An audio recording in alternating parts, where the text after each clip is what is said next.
لاباس عليكم؟ نتمنى هذا الفيديو يلقاكم في احسن الاحوال ان شاء الله. اليوم يا الحبابات غادي جيتكم بواحد الوصفه اقتصاديه غزاله متداوله استطاعت اي واحد يديرها. هانتوما تشوفوا الاخوان، جيتكم بالفول يابس كنسميوه حنا المنقوبين، ايوا المصريين كنسميوه المدمس، كل واحد والطريقه ديالو.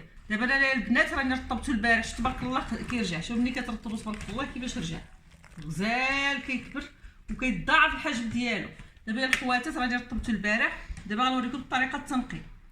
غادي نحيدو هاد الرويسه هادي،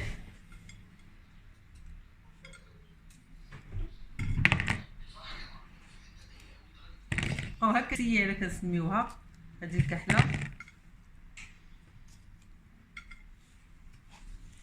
وراني رجعت الماء يغلي البنات، رجعت كميه ديال الماء كتغلي وانا كنقي. بعد ما نسالي يكون الماء غلا غنحطو فيه يتسلق. ايوا كتبعوا معايا الخواتات وشوف معايا هذا الفيديو ان شاء الله ديروه وغيطلع لكم زوين. راه اكله بنينه وصحيه وفي متناول الجميع. والفول دابا تبارك الله موجود وجديد، ما فيش داك كنسميوه قلقالو ولا حبايه ملحه، ما فيش ديك الحشره. حتى انا ما نبغيش ملي كيدير ديك الحشره، كنبغيه ملي يكون جديد هكا. هذا وقته دابا بدا يلاه بدا كيبس المحصول ديالو هذا.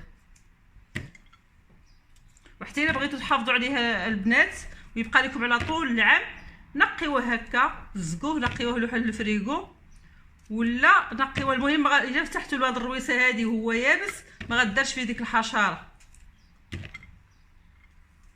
اما الا خليتوه هكا عادي راه كيخسر، كدار فيه ديك الحشره وما كيبقى صالح. انا بعدا ما كنقدرش ناكلو هو فيه ديك الحشره. ملي كتعطيه قوامو وعطريه ديالو كلشي تبارك الله باش تشبعش منه، يجي بحال شكل التقليه. ايوا كيف ما كنقولوا هذه التقليه ديال الدراوش.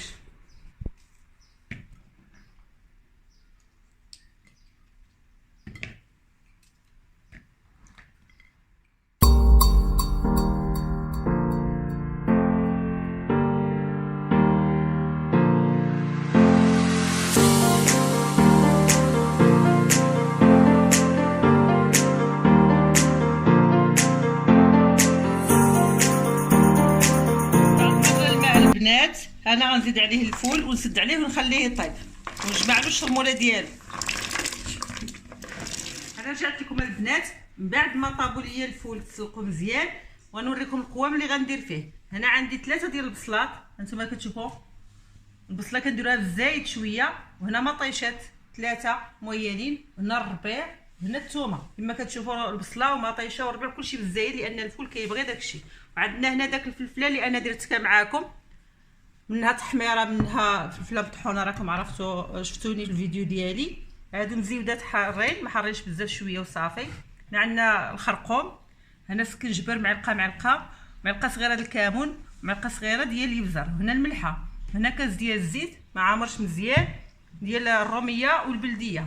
هادشي غنخويوه على الفول الخوات. نتوما البنات الفول دابا تسلقوا وما تبدلوش ليه الماء، لان الماء هو اللي فيه الفائده. ما يمكنش لينا نبدلوا نخويو الماء ديال الفول اللي طاب فيه، لانه هو اللي فيه الفائده وفيه الفيتامين، ما يمكنش لينا نضيعوه. هانتوما تشوفوه ما كحالش بزاف، اذا نخليوه صحي ومزيان صافي هكا، راه فيه استفاده ما يمكنش لينا نضيعوه. صافي كنخويو هذا القوام كلشي اللي انا قلت لكم البنات. صافي كلشي هكا بطريقه عشوائيه.